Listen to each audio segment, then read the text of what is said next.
मोहित, मुझे नहीं लगता अब मैं ज्यादा समय तक जिंदा रहूंगी। मैं तुम तीनों से बस यही कहना चाहती हूँ कि पूर्वी तुम तीनों भाइयों की इकलौती बहन है। मेरे जाने के बाद उसका ध्यान रखना, तुम उसे खूब पढ़ाना। तुम्हारे पिताजी का भी यही सपना था।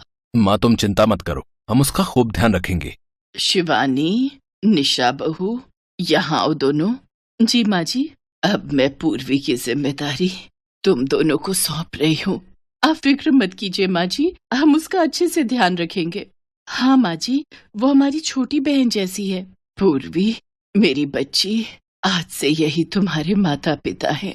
ऐसा मत कहो माँ, प्लीज हम सबको छोड़कर मत जाओ। मेरी बच्ची, जो भी इस संसार में आए है, एक दिन उसको जाना ही होता है। यही सरला के आखिरी लफ्ज थे। इसके बाद उसने अपनी आंखें बंद कर ली। पूर्वी को अपनी माँ की मौत के सदमे से उभरने में पूरा 1 महीना लग गया। फिर 1 महीने बाद जब वो कॉलेज जाने के लिए तैयार हुई। भाभी, मैं कॉलेज जा रही हूँ। कॉलेज? लेकिन क्यों? अब इन सब की क्या जरूरत है? क्या मतलब भाभी?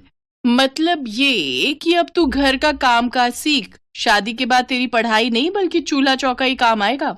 बिल्कुल ठीक कह रही हैं जेठानी जी। 18 तुझे पूरे हो गए, अब 2-3 साल में तेरे भाई तेरी शादी कर देंगे। तो अभी से काम सीखेगी तभी तो तब तक अच्छे से कर पाएगी ससुराल जाकर। लेकिन भाभी, मैं आगे पढ़ना चाहती हूँ। मेरा सपना है कि मैं आगे बहुत पढूं और फिर अच्छी सी नौकरी करूं। हाँ, ताकि लोग हमें ताने दे कि माँ बाप के गुजरने के बाद भाभियों ने बेचारी को पैसे कमाने भेज दिया। हाँ, तुम क्या समाज में हमारी नाक कटवाना चाहती हो? और वैसे भी सासू माँ ने कहा था कि अब से हम तुम्हारी माँ हैं, तो हमारा कहना मान। आज से तेरी पढ़ाई बंद, समझी? हाँ, और अब ये किताबें अंदर रख और लग जा काम पर। युवराज भैया, आप ही कुछ कहिए ना भाभियों से। भाभी अगर वो पढ़ना चाहती है तो उसे पढ़ने दीजिए ना। तू चुप कर युवराज, तुझे भी तो कॉलेज पढ़ने ही भेजा था ना हमने। लेकिन तूने वहां जाकर क्या किया? उस सोनम से इश्क लड़ा बैठा और अब उससे शादी करने वाला है। हाँ, अगर इसने भी ऐसा किया तो फिर हम तो कहीं मुंह दिखाने लायक नहीं रहेंगे। लेकिन भाभी, मैं ऐसा कुछ भी नहीं करूंगी। अपनी जुबान बंद रखो और जाओ किचन में जाकर खाना बनाने की तैयारी करो। इसके बाद से पूर्वी की दोनों भाभियां उससे सारा दिन घर का काम करवाती थी और खुद आराम करती थी। उन्हें तो मानो मुफ्त की नौकरानी मिल गई थी। लेकिन फिर पूर्वी ने सोचा कि अगर वो अपने बड़े भाइयों से इस बारे में बात करे तो हो सकता है कि वो उसकी बात मान जाए। भैया, मैं आपसे कुछ बात करना चाहती हूँ। हाँ बोलना पूर्वी, तुझे क्या चाहिए? भैया, बड़ी और मंझली भाभी ने मेरी पढ़ाई बंद करवा दी है। मुझे कॉलेज जाना है भैया, मैं आगे पढ़ना चाहती हूँ। क्या? पर ऐसा क्यों किया उन्होंने? शिवानी, निशा, यहाँ आओ। ये मैं क्या सुन रहा हूँ? तुमने पूर्वी की पढ़ाई बंद करवा दी? ये तो हमने इस घर की भलाई के लिए किया है। लेकिन वो कैसे? देखो जी, हम नहीं चाहती कि जो युवराज ने किया वही काम पूर्वी भी करे। अगर कहीं मुंह काला कराई तो फिर हम तो समाज में किसी को अपना मुंह दिखाने लायक नहीं रहेंगे। हाँ, और यही उम्र तो होती है फिसलने की। कहीं ऊंच नीच हो गई तो लोग तो यही कहेंगे कि बिना माँ बाप की लड़की को भाई भाभी संभाल नहीं पाए। बात तो तुम दोनों की सही है, मैं भी तुम दोनों की बातों से सहमत हूँ। ये आप लोग क्या कह रहे हैं भैया? बिल्कुल सही कह रहे हैं। तू तो लड़का था इसलिए किसी ने कुछ नहीं कहा, लेकिन ये लड़की है, कुछ ऐसा वैसा हुआ तो सब हमें ही ताने देंगे। अब से तो घर का काम सीखेगी अपनी भाभीयों से, ठीक है? और यही हमारा आखिरी फैसला है। दोनों भाभियों ने अपनी बातों में अपने पतियों को भी फंसा लिया। अब तो जैसे उनके मन का कहा हो गया था। अब तो वो दोनों पूरा दिन आराम करती और बेचारी पूर्वी पर हुक्म चलाती। पूर्वी, अरे ओ पूर्वी, कहाँ मर गई? जी भाभी, तुझे कहा था ना आज सबके लिए आलू के पराठे बना देना। भाभी, आज मेरी तबीयत कुछ ठीक नहीं लग रही, आज आप ही बना लीजिए ना। हाँ, तुझे शर्म नहीं आती? अपनी बड़ी भाभियों को कह रही है खाना बनाने को। तो आजकल आप दोनों करती भी क्या है? सारा काम तो मैं ही करती हूँ। जुबान तो देखो कैसे कैंची की तरह चल रही है, हमसे जुबान लड़ा रही है। अभी तो तेरा कॉलेज जाना बंद करवाया है, अगर ज्यादा बकबक की ना तो घर से निकलना भी बंद करवा देंगी, समझी? बड़ी आई, चल अब जल्दी से काम पर लग जा। जी भाभी। अपने 3 भाइयों की इकलौती बहन और अपने माँ बाप की लाडली पूर्वी ने ना जाने अपनी पढ़ाई को लेकर कितने ही सपने संजोए थे।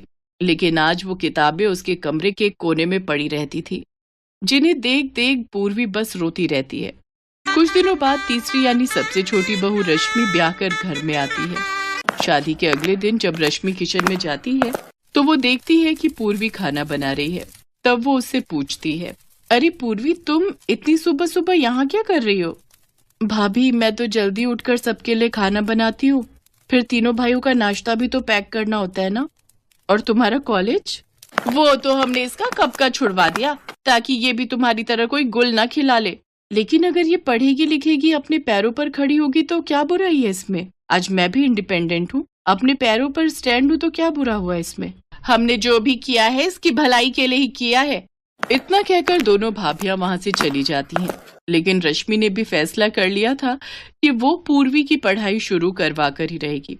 एक रोज ऐसे ही, मोहित भैया, मैंने सुना है आपकी बेटी श्रुति हॉस्टल में पढ़ाई कर रही है। हाँ, हमने ही उसे भेजा है। बहुत अच्छा हॉस्टल है, अच्छी पढ़ाई होती है वहाँ। अच्छा, लेकिन आपकी नजरों से दूर उसने कहीं कोई कांड कर दिया तो? मैं तो कहती हूँ उसकी पढ़ाई बंद करवा दीजिए और उसे यहाँ बुला लीजिए। पूर्वी के साथ वो भी चूल्हा चौका संभालेगी। मेरी बेटी अभी छोटी है, वो 11वीं में पढ़ती है, भला वो क्यों चूल्हा चौका करे? मैं तो चाहती हूँ वो पढ़ लिख कर कुछ बने। यही सोच आपने पूर्वी के लिए क्यों नहीं रखी? क्योंकि वो आपकी बेटी नहीं है इसलिए? आप श्रुति के माँ बाप हैं, इसी तरह पूर्वी के माता पिता ने भी तो उसके लिए सपने देखे होंगे ना। आप लोगों ने उसके सपनों की परवाह किए बिना उसको रसोई में धकेल दिया। रश्मि की बातें सुनकर सबका सर शर्म से नीचे झुक गया। उन सबको अपनी गलती का एहसास हुआ। पूर्वी की दोनों भाभियों ने उससे माफी मांगी। हमें माफ कर दो पूर्वी, आज जब बात मेरी बेटी की पढ़ाई पर आई तब मुझे एहसास हुआ कि हमने तुम्हारे साथ गलत किया। अब से तुम अपने सारे सपने पूरे करना और खूब ऊंची उड़ान भरना। हाँ पूर्वी, और इसमें हम सब तुम्हारे साथ हैं। बिल्कुल सही, अब जो तुम चाहोगी वही होगा। थैंक यू रश्मि भाभी, मैं चाहती हूँ कि मैं भी आपकी तरह बनूं, अपना करियर और घर दोनों अच्छे से संभालूं। इसके बाद पूर्वी रश्मि के गले लग जाती है और अगले दिन ही वो कॉलेज जाना शुरू कर देती है।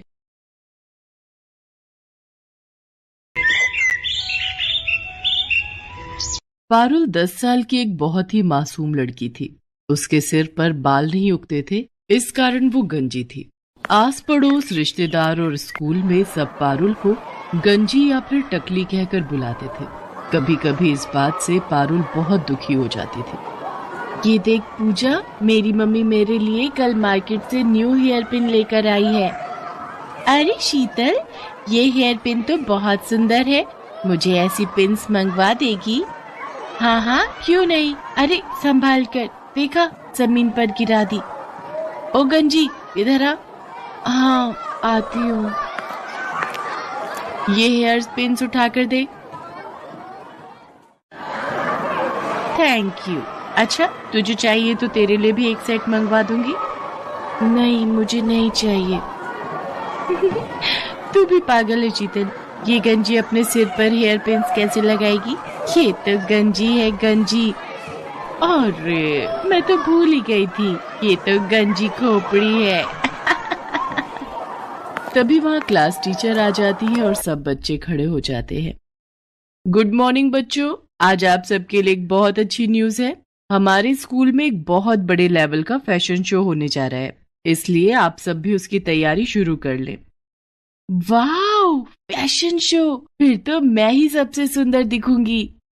यार शीतल, तू तो बहुत घमंडी है, हम भी तो सुंदर लग सकते हैं। तू अपने बारे में क्यों सोचती है? ये बात तेरी अच्छी नहीं है। अरे नहीं नहीं, मेरा वो मतलब नहीं था। तुम सब भी सुंदर बन जाना। पर मैं एक रिच फैमिली से बिलोंग करती हूँ, तो मेरे मॉम डैड तो मेरे लिए महंगी ड्रेस खरीद ही देंगे। तेरे मम्मी पापा तो जॉब करते हैं ना, तो तेरे लिए इतनी महंगी ड्रेस नहीं खरीद पाएंगे। और मेरे तो बाल भी कितने लंबे और सुंदर हैं। मैं तो अपने बालों में पार्लर से कोई भी अच्छा सा स्टाइल बनवा सकती हूँ। तुम लोगों के बाल भी बहुत छोटे छोटे हैं, बिल्कुल उस गंजी पारुल की तरह। शीतल की बातों को सुनकर पूजा गुस्से में आ जाती है, पर वो उस वक्त उसे कुछ नहीं कहती। पारुल रोती हुई घर जाती है। पता नहीं कैसे स्कूल में मेरी बच्ची का एडमिशन करवा दिया। सारे बच्चे इसका मजाक उड़ाते हैं, कब तक सहन करेगी? बड़ी मुश्किल से तो ये स्कूल मिला है, हमारे बजट में भी है। और फिर बच्चे हैं, बच्चों की तो आदत ही होती है एक दूसरे का मजाक उड़ाने की। पारुल बिटिया, हमें कभी भी किसी की बात का बुरा नहीं मानना चाहिए। अगर हम ऐसे ही हर किसी की बात का बुरा मानने लगे तो जीवन काटना बहुत मुश्किल हो जाएगा बच्चे। अगले दिन पारुल स्कूल के लिए निकली, पर आज वो जिस रास्ते से जाती थी उस रास्ते से ना जाकर दूसरे रास्ते से स्कूल की तरफ चली जाती है। पर वो मन ही मन सोच में थी, पता नहीं स्कूल जाने का बिल्कुल भी मन नहीं हो रहा। मेरे साथ ऐसा क्यों हुआ? मेरे सिर पर बाल क्यों नहीं है? अगर मेरे सिर पर भी बाल होते तो मैं कितनी सुंदर लग, फिर मेरा भी कोई मजाक नहीं उड़ाता। तभी पारुल को किसी के बुलाने की आवाज आती है। कोई बचाओ, मैं इस गड्ढे में गिर गई हूँ, मेरी मदद करो। अरे आप कौन हो? रुको मैं आपको बाहर निकालती हूँ। इन्हें बचाने के लिए तो मुझे रस्सी की जरूरत पड़ेगी। अब क्या करूँ? वो एक रस्सी पड़ी हुई दिखाई दे रही है। किसी तरह पारुल उस रस्सी की सहायता से एक औरत को गड्ढे से बाहर निकालती है।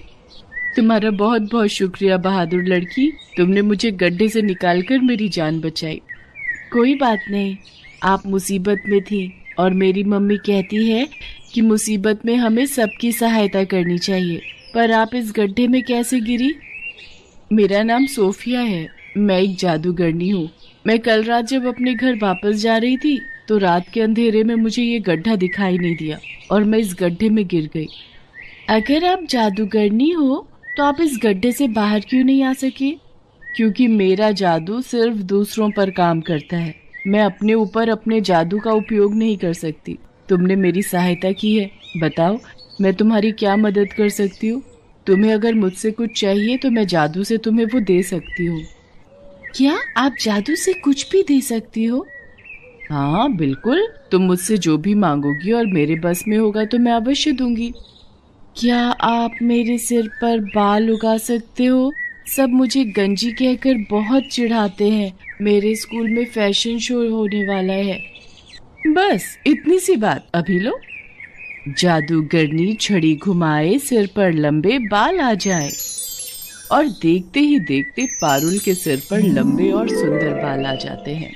अब वो गंजी नहीं थी। पारुल, तुम्हारे सिर पर असली बाल है, ये बात किसी को मत बताना। जब समय आएगा तो सबको खुद पता चल जाएगा।